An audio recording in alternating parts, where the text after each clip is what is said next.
Assalamu alaikum. Tregon duke thënë se dikush vjen tek babai i tij dhe kërkon dorën e motrës për djalin e tij. Babai thot e njihte këtë personin dhe pa një pa dy ja dha përgjigjen për po. Mbori habi thot. Ka shpejt. Gjithsesi thot, babai ishte i rënduar, pra shëndeti i tij ishte i rënduar thot dhe nuk kaloi shumë kohë ndroi jetë. Ditën kur kishin pra pritjen, vjen edhe ky djali që kërkoi dorën e motrës. Thot qysh kur e pash, mu duki dyshimt. Nisa të mbledh informacion thot rreth tij. Mora vesh se ishte konsumus pra i rregullt i narkotikëve dhe ishte njëri i përdal. Pra nuk ishte për motrën time, thot. Tashmë, çështja kaloi, si i thon, ishte edhe fjala ime. Dhe ja kthyem si përfundim thot përgjigjen për jo.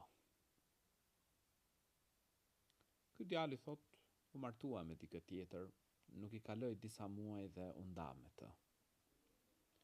Por thot falënderimi takon Zotit që kjo çështje pra nuk përfundoi me martesë. Nga kjo ngjarje patjetër ne duhet nxjerrim mësim. Motër e nderuar.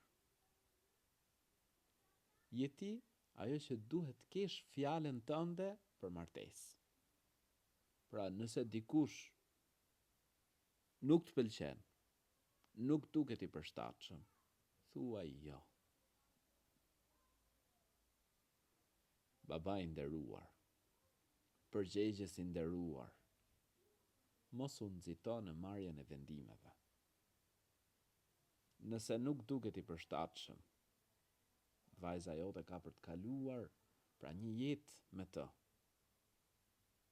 Nëse nuk duket i përshtatshëm, nëse nuk është i rregullt në fenë e tij, nuk është i rregullt moralin e tij, atëherë thuaje jo, nuk ka hadër në martesë. Po ashtu, para se t'japësh një përgjigje, konsultohu me vajzën tënde. A është ndakord ajo, a nuk është ndakord? Dhe së fundmi, por kjo është kryesorja, kuptohet për një hadithit profetit a.s. se nëse ju vjen dikush që jeni të kënaqur pra me fenë e tij dhe me moralin e tij, martojeni atë. Dhe për këto dy gjëra interesohu. Sepse ai nëse ka fe, ka frikë madhin Zot, nuk i bë pa drejtësi vajzës tënde. Nëse ka moral, ku ta marrësh? Pra ka dy mirësi. Dhe me lejen e Zotit gjithësisë, nëse i ka këto dy gjëra që janë kryesoret, ai, pra ata të dy, me lejen e Allahut lartësuar, kanë për të kaluar një jetë të lumtur.